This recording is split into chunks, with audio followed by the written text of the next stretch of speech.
I love this one from P. Diddy. I'll be missing you here on the Brightside. Good morning to you. And we are joined in the studio with two very special guests. Here on the show, we are speaking to Dominique Low as well as her husband, Greg Rawson. And Dominique, you are a stroke survivor. So, wow, welcome to the show. Thank you. Good morning.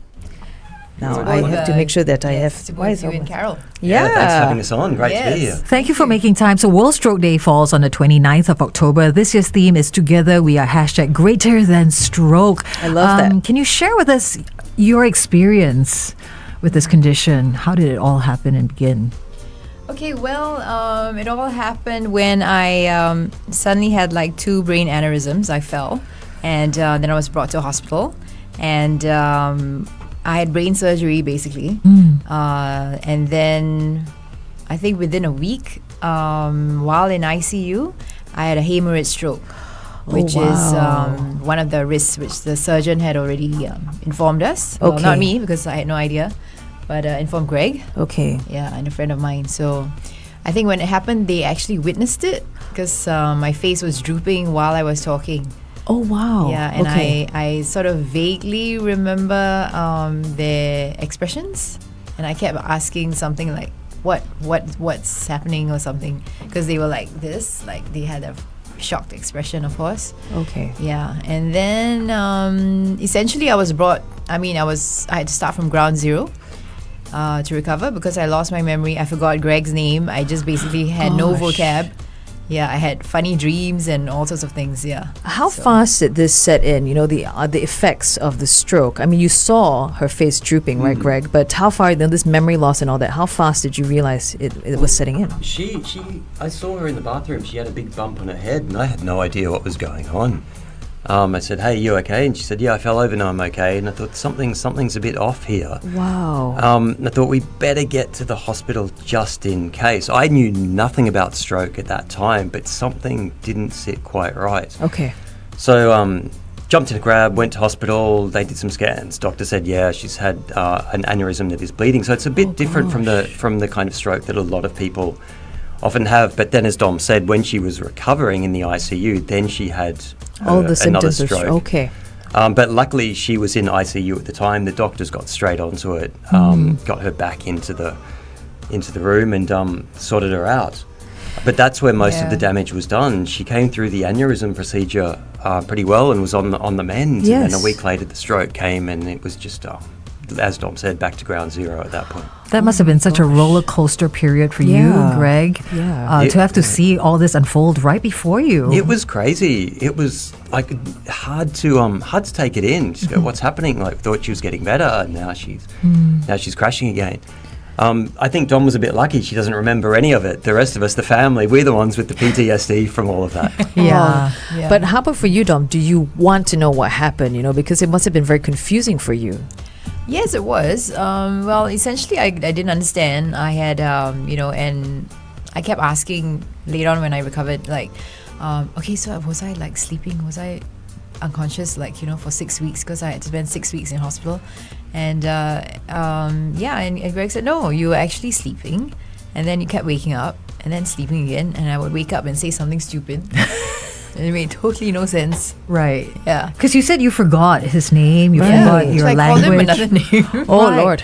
Can you recall what was that thought process like? Did you know where you were, who I were? I wouldn't describe it as a thought process. It was just like, I just woke up and I went, brr, I'll go back to sleep. Right. Something like that. Yeah. Which is really not how she usually is, right, Greg? So all Most this of was the just time, a rude shock for you. I do have a list of some funny sayings that came out during that Yes, time. lots of funny Did you have a ones. sense of self, like who you were, or did you think? No, I just kind of remembered, what do I remember? Okay, so I'm in like a ward or something like that.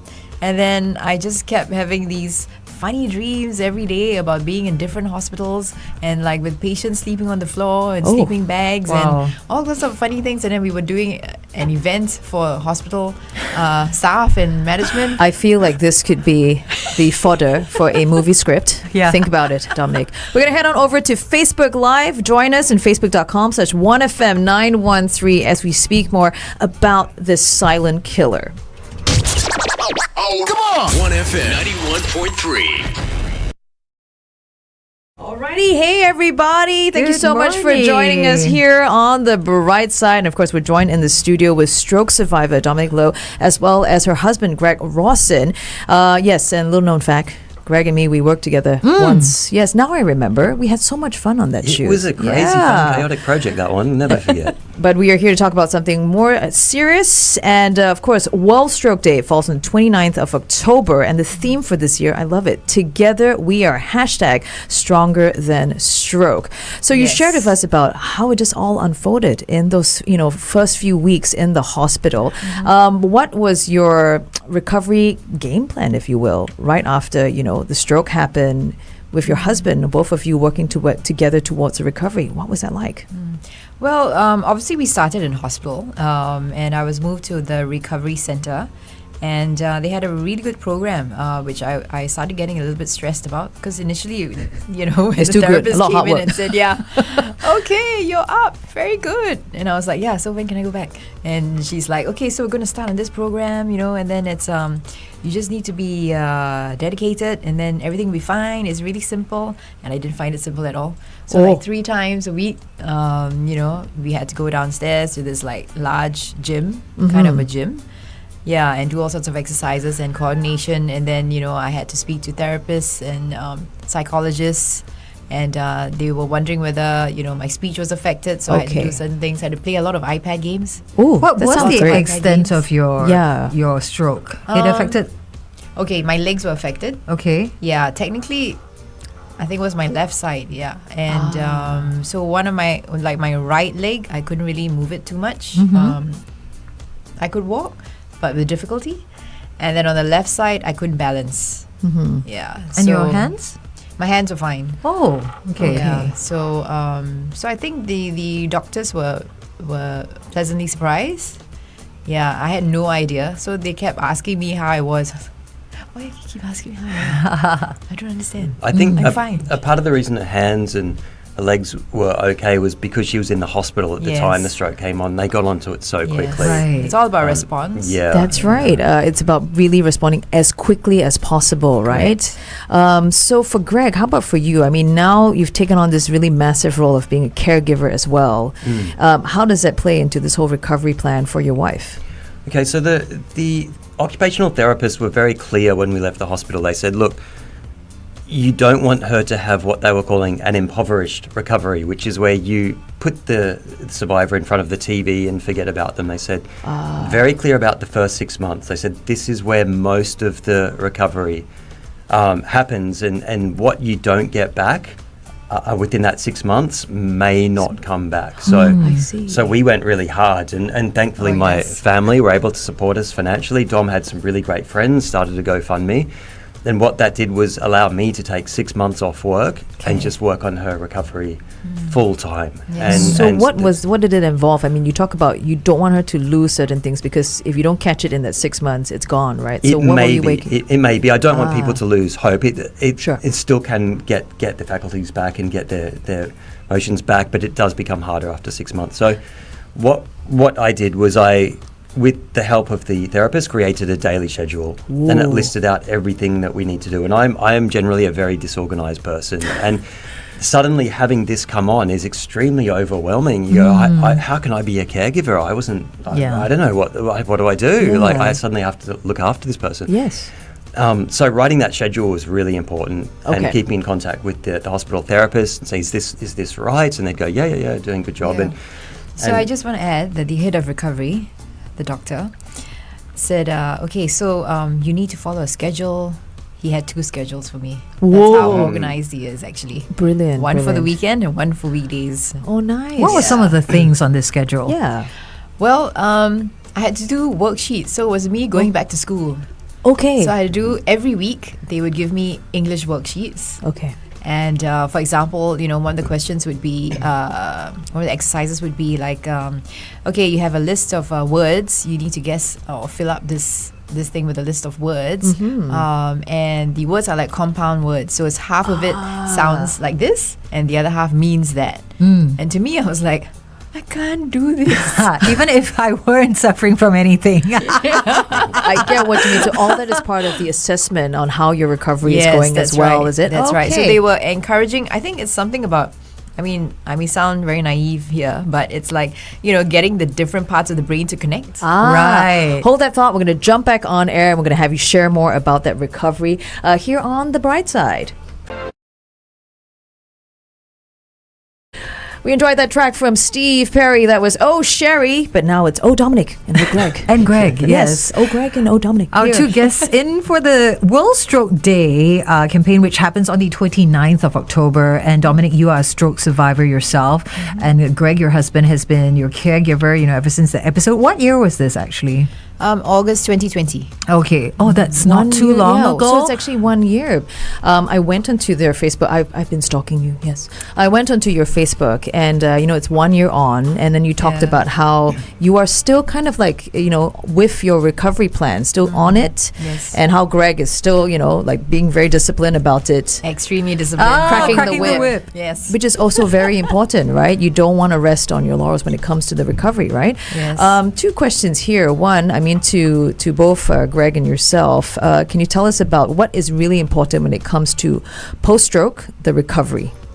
And also share with us about what's important for caregivers who are thrown into that position. Okay. Yes, post-recovery is important. It's not just about the 6 months. You have to be diligent over the 6 months. But after that, it's good if you can find a support group. Yeah, because I think a lot of survivors, a lot of us, once we realize what happened, you just don't think it would happen to you. And you immediately, you're just very negative, and then you don't think you can recover and all sorts of things. So, to avoid that, because then in the end you might spend your time watching TV, which is totally not encouraged at all. Okay. Yeah. So the whole point about this is, survivors, they should get out more. They should stay active in any form, in any way. So I was fortunate because my story was appeared in the news, and then the VP, the Vice President of the Singapore National Stroke Association, actually reached out to me, and that's how I found out more about the association, which was actually founded by I would say volunteers in 1996. Amazing. And it's just extremely amazing because now like the council is made up of survivors, That's of wonderful. health professionals. Yeah, and all of them, they offer free activities and programs. So whether it's something like a trip to the new Birds Paradise, or whether it's just a dance class, whether it's walks, all sorts of or craft. There's a lot of crafting programs. But essentially, they will organize all sorts of programs, outdoor activities and etc. And it's free for members. That's amazing. Yeah, and they've done such an excellent job. Yeah, and I mean, when the VP approached me, I was pretty surprised that it actually existed because I never heard of them. So, so all the more when I recovered, Greg and I wanted to help them with a lot of like marketing and That's wonderful. yeah. Talk So about that's giving what we've been back, doing. right? Yes, So support definitely. is really important. How about for Yes. you, Greg? As a caregiver, you're thrown into that role, and I would feel it's really overwhelming. Yeah, so a couple of things, like tips based on my experience that I would give Yes. to other caregivers out there. One is the natural instinct is you want to help your loved one doing everything. You want to do everything for them, but you have to resist that a little bit. Like, for example, Dom would say, I feel like a cup of coffee. And my natural instinct was, okay, I'll go, you sit there, I'll go and make you a cup of coffee. Right. But that's not necessarily the best thing for her. So I said, okay, you feel like a cup of coffee. What steps need to be taken for that to happen? Oh, wow. And she'd say, I can't remember. And I'd say, yes, just take a moment to think about it. She'd say, okay, Oh, coffee. wow. I need coffee. I can do it. Where's the coffee? I don't know. Oh, okay, let's go and have a look. And go, okay, so you've got the coffee. What else do you need to make a coffee? I need water. And hot water. Okay, so what does that mean? She goes, we need hot water. And I go, okay, so how do we do that? So, the kettle. And so I do things like that. And sometimes it was frustrating. She didn't Sure. always like that. She's a bit of a grumpy patient at times. We had a few quarrels, yes. But it helps in the long term to do those things, to get the survivor thinking how to solve problems for themselves. It gets the brain rewiring itself rather than her sitting there passively, Right. having to do everything, and me doing everything. So the other thing I would say is to other caregivers, do find some time for yourself. It can be very easy to just get a bit bogged down, and your world becomes very small because you're concerned and you don't go out, you stop meeting friends. I think it's really important to keep doing that for your own well-being. It's good for you, obviously, and it's also good for the person you're caring for, because if you get sick, then you can't look after them. Because the caregiver actually needs a caregiver too, in a sense. You need a break too. Caregivers need care too, totally. Yeah, and we have Caregivers Week coming up soon, I think, in a couple of weeks' soon. time, to bring more awareness to that, especially if it's a long-term situation in which you're having to constantly look after your patient or your spouse. And how do we do that? How do we get support around the caregiver as well? Totally. And I think the other key thing is you're not alone. It may feel like you're alone, and it can be quite a lonely experience because you are in your own little bubble. But like Dom said, there are organisations out there like SNSA that exist to help you and to help stroke survivors. So reach out. Don't take this burden on your own. There are people out there going through the same things, and it helps a lot to talk to them. Yeah, as members, I mean, it's not just about the survivors, but their caregivers who are members as well. Yeah, that's great. And they all get free programs, healthcare programs, professionals who come down and conduct these programs. Everything's free. So that's why, the Stepping Up for Stroke event was key in terms of raising awareness and fundraising. Let's talk a little bit more about that, your recent walkathon as well. We're jumping on to Facebook Live. Join us, facebook.com/1FM913. Hey everybody, good morning. Back here on Facebook Live with Dominique and Greg. Dominique, stroke survivor and definitely a great advocate for awareness on this silent killer. I can see why, just how the disease is, it just sets in so quickly. It's about how fast you respond. Can you share with us a little bit, this FAST acronym, just real quickly, why it's so important to know it? Yes. So FAST means, so for F, if you see the face drooping, right? These are the signs and signs of stroke. So if you see the face drooping, or let's say A is for arms. So if you can't raise your arms, both at the same time, and then the S would be speech. Yeah. So any difficulties in speech, in talking, it could be slurring, or let's say you can't get the words out. Like not making sense. That's not right. being coherent. And also not making sense. Yeah. And then for T, that's timing. So timing is crucial. So that's the main thing. So, there are different kinds of stroke. So the transient strokes, which are the mini strokes, that's actually very important because sometimes you can't really tell. And some people sort of like, I couldn't think of something, or I felt terribly dizzy, and so, or you've got a really, really bad headache, or let's say you can't speak, you forgot something, as in you really couldn't speak, right? It's always good to just check that out. Yeah, just be extra careful about it and cautious. Okay, that's a really, really I would good point. say, as if you're not sure, Yeah. and you see a friend or a loved one, something's not quite right, and you're not sure if it's a symptom of stroke, just get them to the hospital just in case. All you lose if it's not a stroke is the cost of a grab ride or a taxi ride. Yeah, and no it makes harm in that, right? time is just so key. Yeah. Okay. That's and crucial. Like for you were in the hospital when your stroke happened, so definitely, it was a great response time that you right. clocked in as well. Yeah, so very recently, that there was a couple of events that are happening as part of the World Stroke Day. Can you talk a little bit about the walkathon that just happened? Did you take part in it? Yes. I was encouraging my friends as well.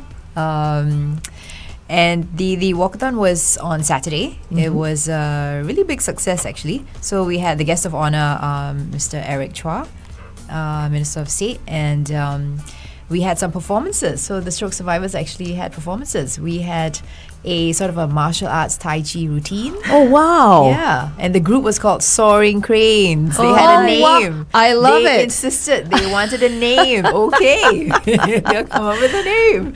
And then the other performance was by a rapper, a survivor who rapped. Okay? Oh, wow. Oh, my gosh. So he rapped Let about me it. tell Oh, you, wow. yes. It's So, good.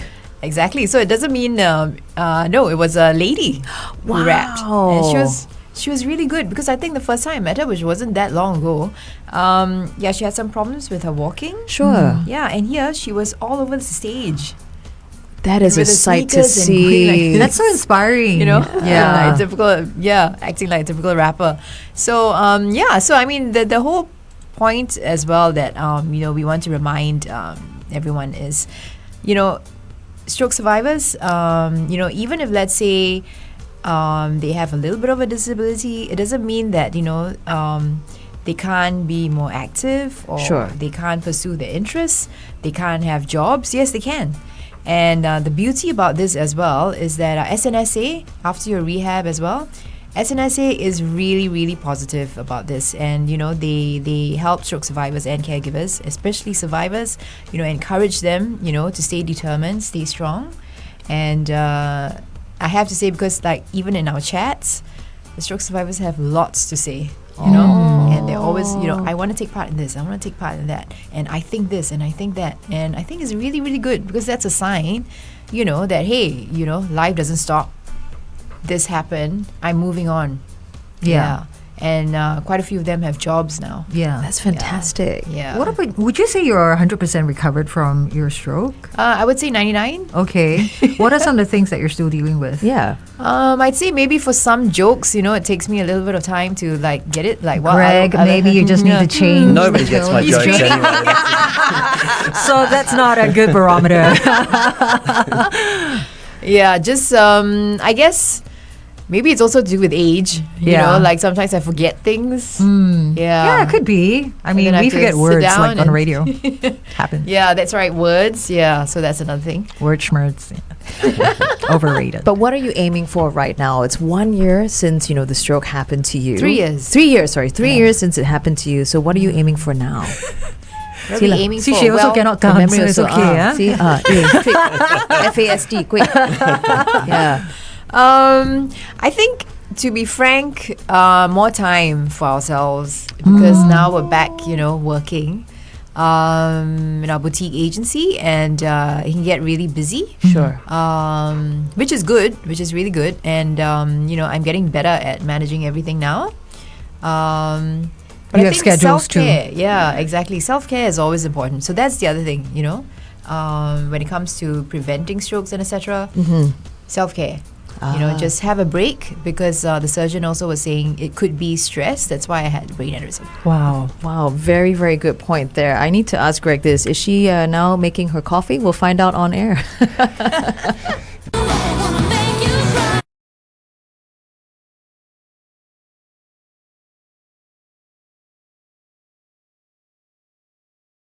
Sophie B. Hawkins. Damn, I wish I was your lover. Oh, it's Chris Evans around? Hey. 1FM 91.3, Good Times, Greatest Hits. Good morning. Welcome to the Brightside. I need to let our guests in. Yes. So this is our inside running joke. Carol loves Chris Evans. He's my OTP. Okay, I can one see why. true Yes. partner. Right? Pairing, One true pairing. One true Joel, our producer, pairing. is shaking his head because we learned some, Gen Z slang the other day. So We're we're not trying so- to show off. We're not really good at it. But hopefully, we're getting there. We're chatting with Dominique Low, who is a stroke survivor, and her partner Greg Rawson, who is a key main caregiver during this time of recovery. And I love how, Greg, you were sharing with us about what's important for caregivers to know. And you said that as frustrating as it can be, you need to let them do things on their own, hold back, don't do everything for them. So at one point she wanted a cup of coffee. Usually you will make it, but then you forced her to do it. 3 years on from your stroke, are you letting her make the coffee? Do you make the coffee for her? Do you make him coffee? So many questions. I'm almost ashamed to say it, but I don't drink coffee anymore. Oh my That's embarrassing. It's part of our new health routine. Wow. My new health routine specifically, but we're living a little bit healthier than what we used to now. And for me, I decided no more coffee. Oh, actually, that's what we wanted to ask. I mean, when such a big, change happens in your life, like a stroke, after your stroke, how have the both of you, have you changed your life? Are you living it a little bit different? Share with us. Well, I'd say we're trying to live more healthily. Yeah, so instead of, intensive exercise, what we do is regular exercise like walks, mat Pilates, Okay. cardio Pilates as well. Wow. But stair climbing. I guess I do that like 40 stories. Just one set. Wow, that's a That's lot all. though. Yeah. No, because I can't do any more mountain expeditions. Okay. Yeah, and I used to do that quite a bit. And Why not? Sorry. because of the brain aneurysm bit. Okay. Yeah, so You're at a higher risk, is it? Of exactly. it So happening anything, again? anything higher than Altitude. 2,000 meters, you get altitude sickness. Wow. Just in case. Yeah. Okay. So It's we just the don't know exertion, how. Yeah. and the altitude, two things a bit risky. The thinner air, the veins, everything. So But it's- flying is okay, yeah. Flying's okay. Yes, Okay, that was the okay. immediate question I asked. Mm. What do you mean? So can I take plane? Yeah, but I can't scuba dive anymore either. So it's two extremes, you see. Sure, because of Yeah. all the pressure and all that. That's Wow. right. But in terms of the health, like we are way more health conscious now. You know, before the stroke, we'd go into the supermarket. I just gravitate straight toward the chips aisle, throwing and basically now anything that comes in a crinkly kind of packet right. Or a process, can. Yeah. take it easy. Maybe Yeah. once in a while? Yeah, once in a while in Okay. moderation. So Yeah. we think about everything we eat now, which we Yeah. never used to at Yeah. all. It was just Yeah. ice cream and Netflix binges and all sorts of stuff. And Yeah. we don't do that anymore. Well, you know, ice cream is said to be a cure for many things. Just True. putting it out there. That's true. In moderation. But when you can't stop, yeah. Yeah, Greg is staring at me. I think he wants a cup of coffee.